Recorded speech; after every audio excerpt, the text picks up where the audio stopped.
नमस्कार, आप सभी का बहुत स्वागत है नेशनल खबर पे। मैं आपके साथ प्रज्ञा झा। जैसे कि हम देख ही सकते हैं, बालों के जो झड़ने की कारण थे वो तो हम समझ गए, लेकिन बाल झड़ जाने के बाद हेयर ट्रांसप्लांट आजकल बहुत लोग करवा रहे हैं। क्यों करवा रहे हैं, कितने चार्जेस होते हैं और क्या इससे फ़ायदा होता है, ये सारी चीज़ें जानने के लिए आज हम वैशाली के लाफेमिक्स डर्मा में पहुंचे हुए हैं और यहाँ पर आज हमारे साथ एक्सपर्ट डर्मेटोलॉजिस्ट पूर्णिमा जी जुड़ी हुई हैं। तो बहुत स्वागत है आपको पूर्णिमा जी नेशनल खबर पे। Thank you. मैं doctor Purnima Choubey, MD dermatologist, fellowship in aesthetic medicine और लाफेमिक्स डर्मा क्लिनिक से जुड़ी हुई हूँ।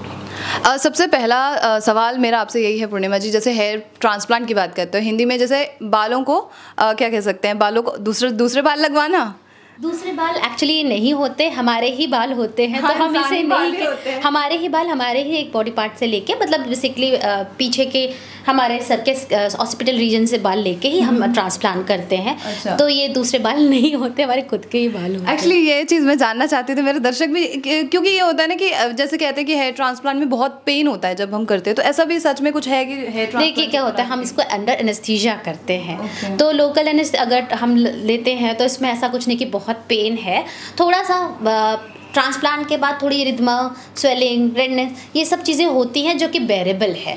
और आपको बाल आपके आ जा रहे हैं जो कि इतना ब्यूटीफाई कर देता है, तो इतना तो हम बेयर कर सकते हैं। तो इससे एजिंग भी कम दिखना शुरू हो जाती है। ऑब्वियसली अगर एजिंग है, किसी के बाल नहीं है तो वो अपने एज से 15-20 साल एज ज़्यादा दिखता है, और किसी के सर पे बाल हैं तो वो अपने एज के हिसाब से दिखता है या उससे कम दिखेगा। बिल्कुल। तो इसके और क्या कारण, मतलब कारण मैं पूछ रही हूँ, हेयर ट्रांसप्लांट किस तरीके से किया जाता है, क्या क्या प्रोसेस होता है? देखिए, हेयर ट्रांसप्लांट बहुत तरीक़ों से होते हैं, जिसमें से अभी हमारे यहाँ तो गोल्ड स्टैंडर्ड टेक्निक है फॉलिकुलर यूनिट एक्सट्रैक्शन।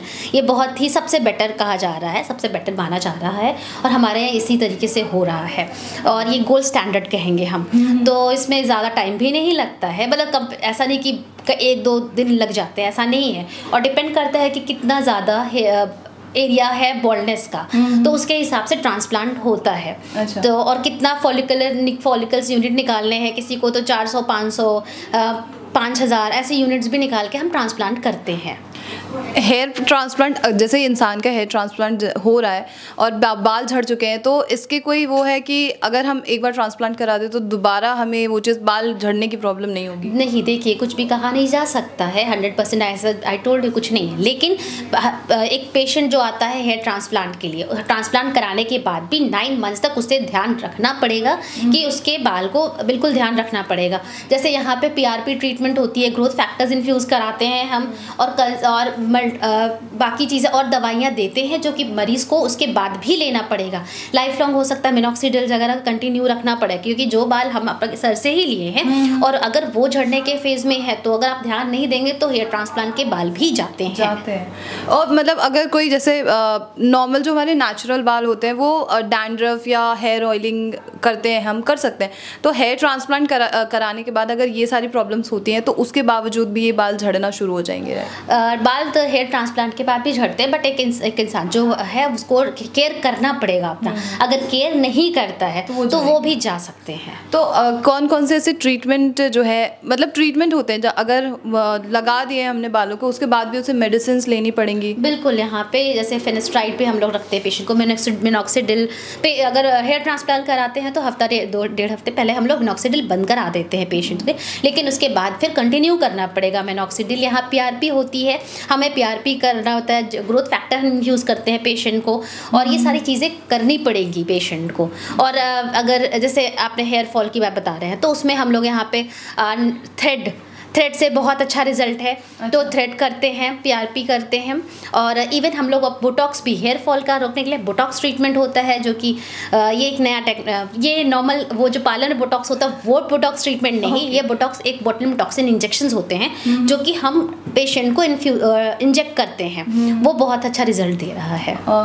अगर कोई इंसान हेयर ट्रांसप्लांट कराता है तो उसे आगे किन किन चीज़ों को क्योर करना पड़ेगा, मतलब किन किन चीज़ों को ख्याल रखना पड़ेगा कि वो बाल ना झड़ जाए? देखिए यहाँ पे उसको पहले तो सारे वाइट हम एक डॉक्टर भी बताएगा कि क्या चीज़ करनी चाहिए। तो बेसिकली बताया PRP ट्रीटमेंट वो बहुत मस्ट है। फिर उसके बाद उसको मिनरल वाइटमिन्स वगैरह जो कोई न्यूट्रिशनल डेफिशिएंसी उस चीज़ का ना हो आगे, वो चीज़ कंसिडर करना पड़ेगा कि न्यूट्रिशनल डेफिशिएंसी।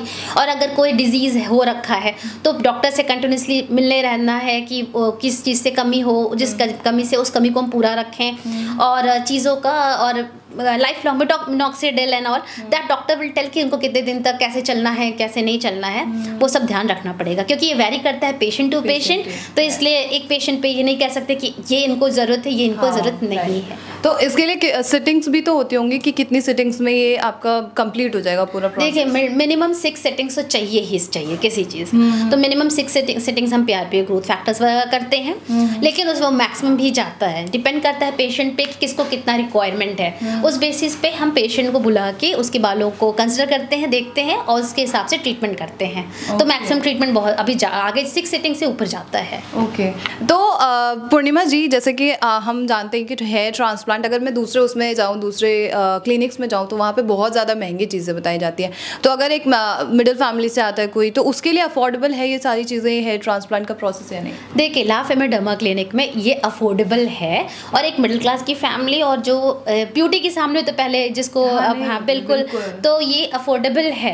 ये एक middle class family, lower middle class family भी करा सकती है। और रोज़ का ये जो एक बार हेयर जाना, उससे अच्छा है कि एक बार हेयर चला जाता है और आप एक डिप्रेशन में आ जाते हो, स्ट्रेस में रहते और उसकी फिर ट्रीटमेंट स्टार्ट हो जाती है और वो अलग मेंटल लेवल का स्ट्रेस है। तो उससे अच्छा है कि हम अपने आप को सुंदर दिखें और ये चीज़ करा लें।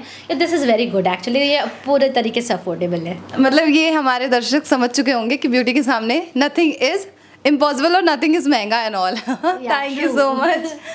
तो आशा करती हूँ आपको समझ आया होगा कि हेयर ट्रांसप्लांट का पूरा प्रोसेस क्या है और हाँ आप अफोर्ड कर सकते हैं, ये सबसे बड़ी बात है। और तब तक के लिए हमें बताइए कि आपको ये रिपोर्ट कैसे लगी और नेशनल खबर के साथ ऐसे ही बने रहिए। दूसरी बात, आप पूरी वीडियो देखते हैं लेकिन सब्सक्राइब करना जो भूल जाते हैं, वो थोड़ा सा तकलीफ देने वाली बात है। तो सब्सक्राइब कीजिए और रिपोर्ट को लाइक कीजिए। Thank you so much.